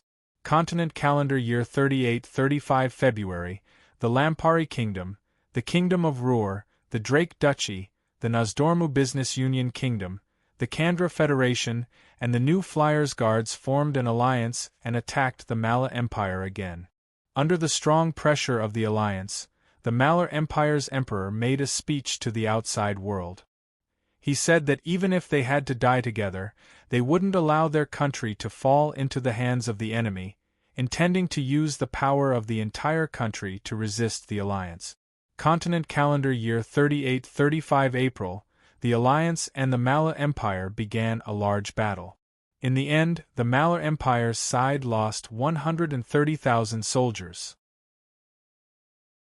At the end of continent calendar year 3835 April, the New Flyers' super long-range magic missiles with two powerful magic nuclear warheads accurately hit the two military bases of the Mala Empire in the north, destroying the Mala Empire's final hope of resistance. Continent calendar year 3835 June. After discussing it, the alliance officially accepted the Mala Empire's unconditional surrender. Continent calendar year 3836 March. The Mala Empire's emperor announced his abdication and the Mala Empire was reformed. The various provinces of the empire formed the new Marlow Federal Republic, eliminating the imperial system. The first chairman of the Marlow Federal Republic was Duke Southgate. Like this, the war that had plagued the signs for over 20 years had finally come to an end. ####. In the blink of an eye, another 20 years passed. The signs had enjoyed another 20 years of peace, and the entire signs planet had developed in peace for another 20 years. In these 20 years, the magic technology of this world had leaped forward again. In the civilian sector, various kinds of magic machines had been popularized and people's lives were much more convenient and comfortable compared to 20 years ago. Among them, the most obvious and far-reaching change was the popularization of the magic communication network. The current magic communication network wasn't like 20 years ago, where it only transmitted sound and images. Rather, any kind of information could be transmitted through the magic communication network. People could even enter the magic communication network at any time and interact with other people on the same network. With the appearance of this network, everyone on the Signs planet had become one, almost becoming one. Another large change was the change in transportation method.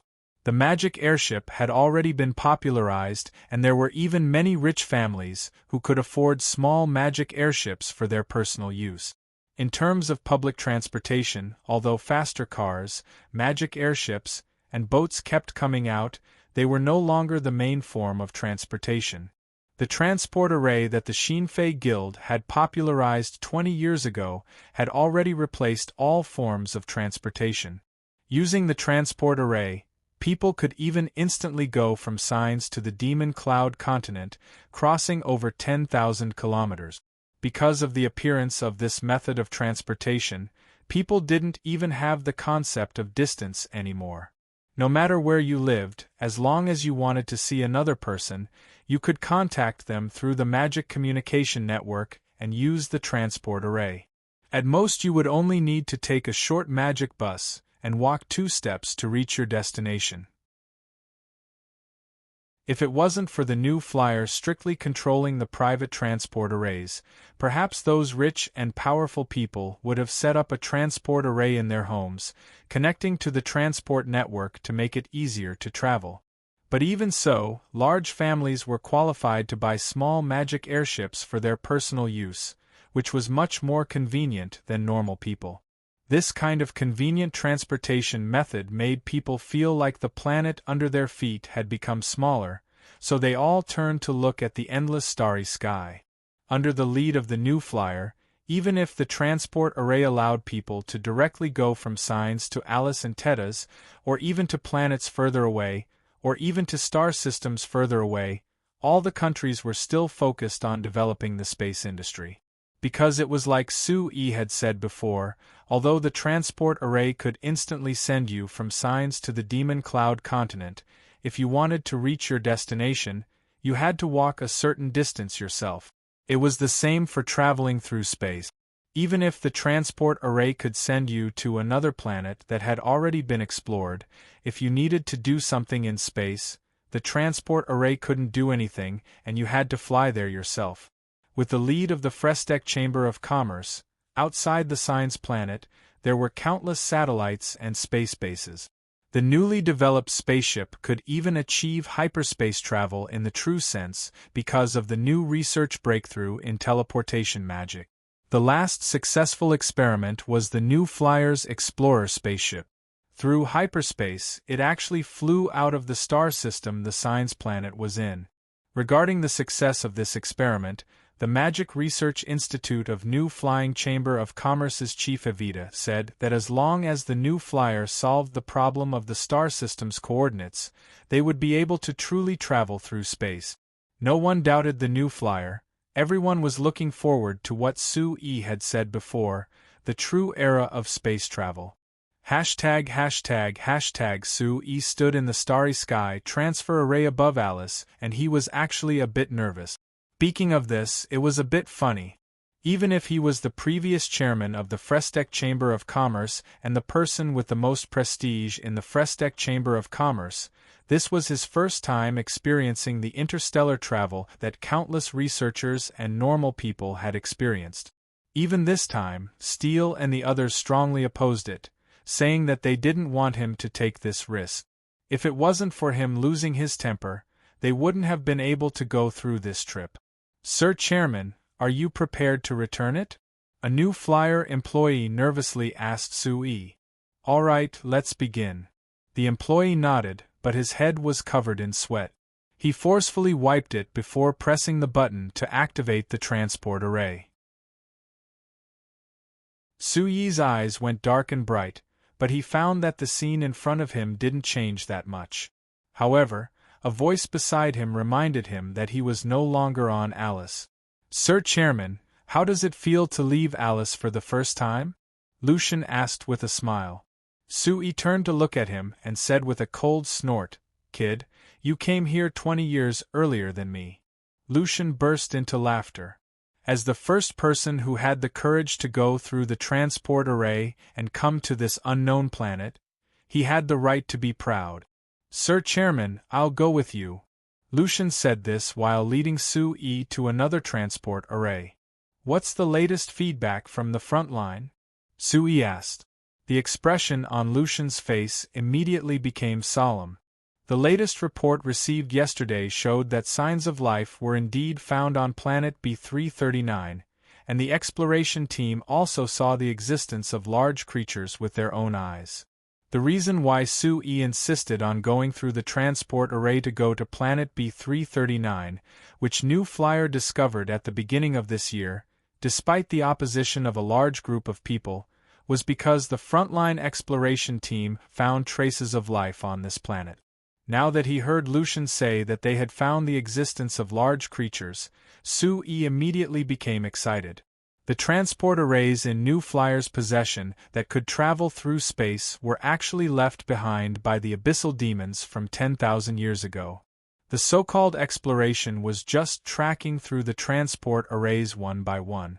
Since it was like this, being able to find the existence of life on planet B339 meant that the abyssal demons were most likely on this planet.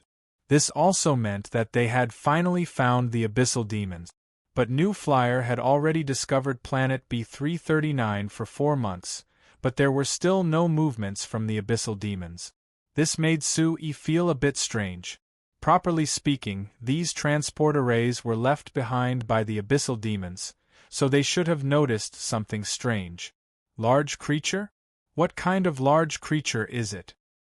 There's a blurry effect in front look. Lucian took out a picture for Sue-Yi. Sue-Yi couldn't help being stunned when he saw it. The creature on the picture had no reference, so he couldn't see its body, but it had a long head and a long tail, as well as 2 fins on both sides. It looked like a shark. There were no sharks on the Signs planet, so this was definitely a strange creature. But seeing this strangely familiar shape, Sue-Yi's expression couldn't help becoming a bit strange. "What is it?" Lucian saw the strange expression on Sue-Yi's face and couldn't help asking this. "Nothing." Sue-Yi shook his head and stood in the transport array to the next planet with Lucian. After repeating the same process 20 times, Sue-Yi and Lucian appeared in another transport array, but the surrounding space suddenly became oppressive. Sui looked up and found that, under the light of the transport array base, there were waves of water around them. It seemed like they were currently in the deep sea. "Chairman Su, you're here." The first one to greet him was Elder Lasagna. When she found out that there were signs of life on planet B339, she rushed over as soon as possible. She had been here for more than 2 months. With the help of the life magic behind her, the new flyer researchers gained a bit more understanding of the local creatures. Sui looked up and asked, "Based on this, we should be at the bottom of the sea right now?" Elder Lasagna shook her head. "We can't be 100% sure yet. Although according to the analysis, the structure of the water above us is the same as the water of the endless sea, this is an unknown planet, so we can't be sure." Sui nodded in agreement. When exploring the stars, one couldn't be too careful. "Chairman Su, you came right on time. I just translated these words, you can take a look," Elder Lasagna said. "Words?" Sui was stunned as he took the piece of paper from Elder Lasagna. "It's the words we found on a stone slab after we came here." Elder Lasagna said that these words were very similar to the words used by the demons of the abyss 10,000 years ago, so we tried to translate it. The new flyer staff member on the side explained. "The words of the demons of the abyss?" Sui was shocked and quickly read it seriously. However, after reading for a while, Sui's expression became very strange. The first half of the words was nothing special, but the demons of the abyss described how they had spent decades of adventure and exploration before finally finding a planet with an environment similar to their hometown that was suitable for living. They had experienced all kinds of hardships and dangers in the process, and now that they had finally arrived here, they felt very happy. These things were naturally normal, but when Sui read the last paragraph, he felt that it was very abnormal. "We don't know if we can return to our hometown, but for people like us who are equivalent to self-exiles, since we are here, we should let go of everything and start a new life. Therefore, we also need a new name." After a few elders discussed it, in order to commemorate our hometown, we called our race Atlantis. The words left by the demons of the abyss were obviously not these, and the words translated by Elder Lasagna were also not like this, but the last few words were the standard Atlantis.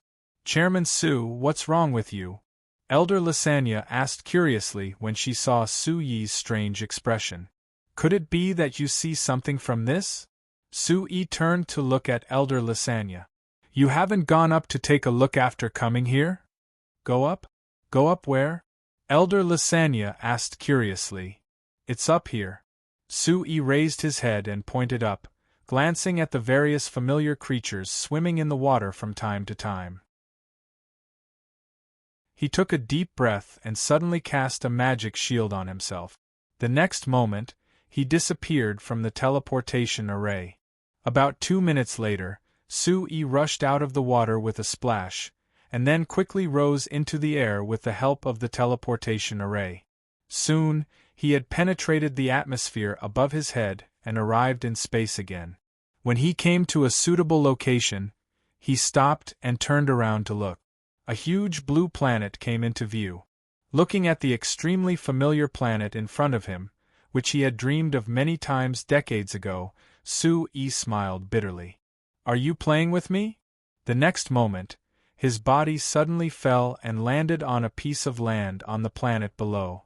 This piece of land was coastal to the east, and there were 2 islands at the bottom right corner and below, as if some creature had grown 2 feet. Sui landed on the rounder foot at the bottom. A moment later, he appeared on a beach out of thin air. There were many people sunbathing on the beach, and it was extremely lively with the sea breeze blowing. Sui landed behind a tree and didn't attract anyone's attention. He looked left and right, then rushed out from behind the tree. He grabbed a passerby and asked, "Tell me, what year is it now?" It was Mandarin that Sui had not spoken for decades, and he was not very proficient in it. The man stared at Sui inexplicably and reprimanded him in Mandarin with a slight accent. "You're crazy." Then, he turned around and left. Sui was in a daze for a while and walked blankly to a small shop on the beach. It just so happened that a small TV in the shop was broadcasting the news. Sui glanced at the familiar characters on the TV and then at the clear 2016 on the calendar next to the TV. He suddenly laughed. Well, it turns out that not only did I travel through space, but I also traveled through time. Then now, I've finally returned to my hometown that I've been away from for more than 70 years. What should I do?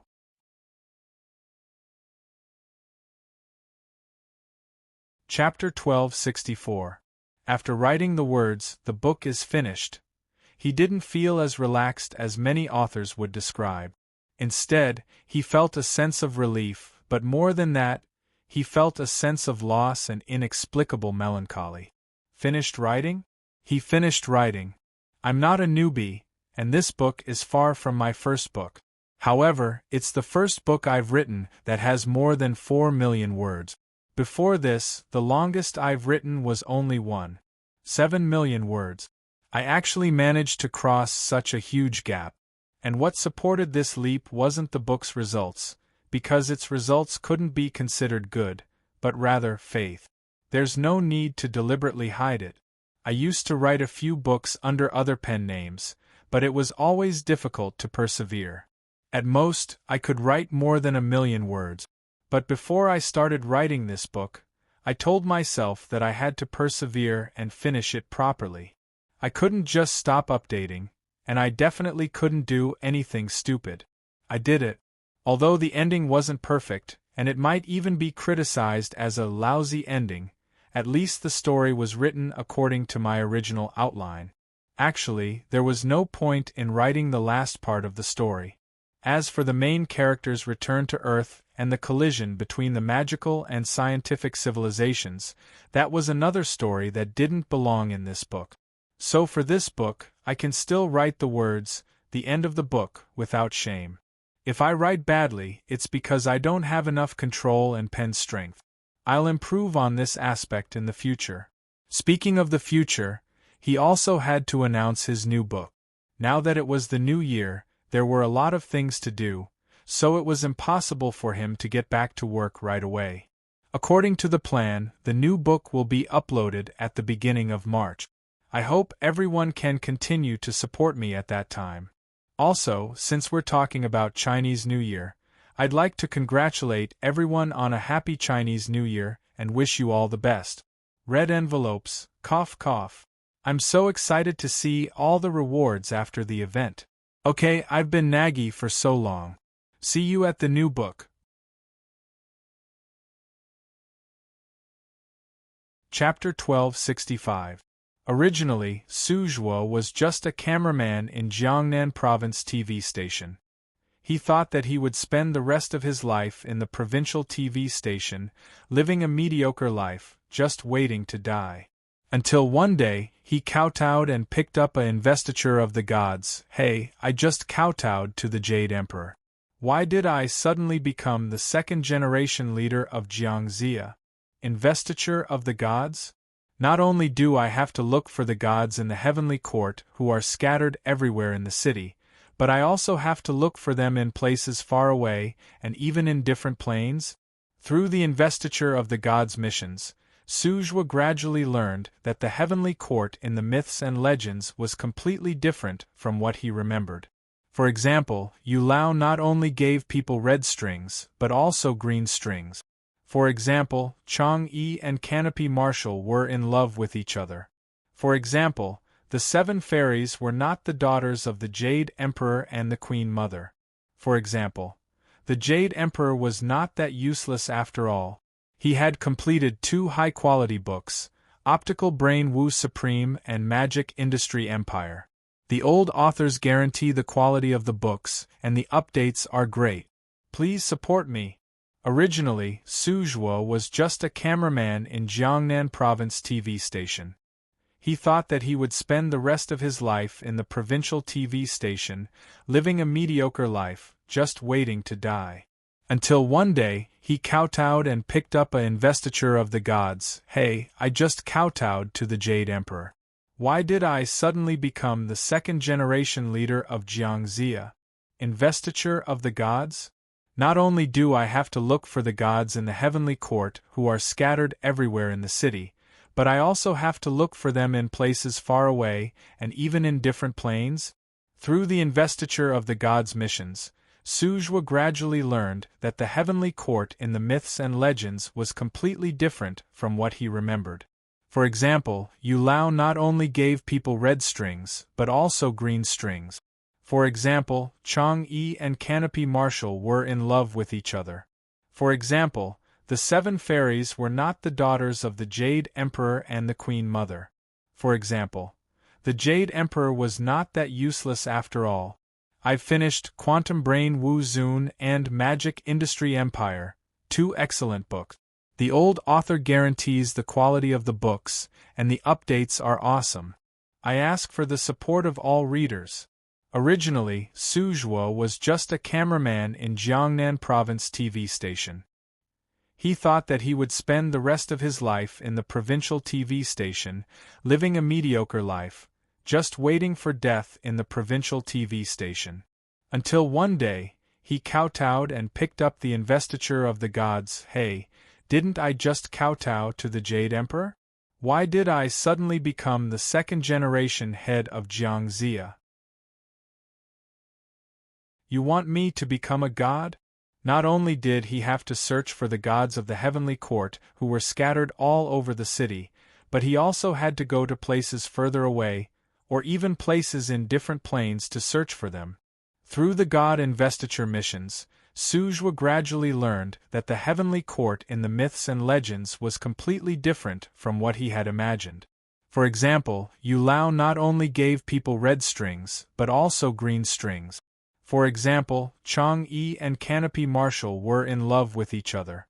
For example, the 7 fairies were not the Jade Emperor and the Queen Mother's daughters. For example, the Jade Emperor was not that useless after all. I've finished Quantum Brain Wu Zun and Magic Industry Empire, 2 excellent books. The old author guarantees the quality of the books, and the updates are awesome. I ask for the support of all readers. You're tuning in to the Phoenix Knights YouTube channel. Don't forget to subscribe and join us on this journey to catch the most captivating stories.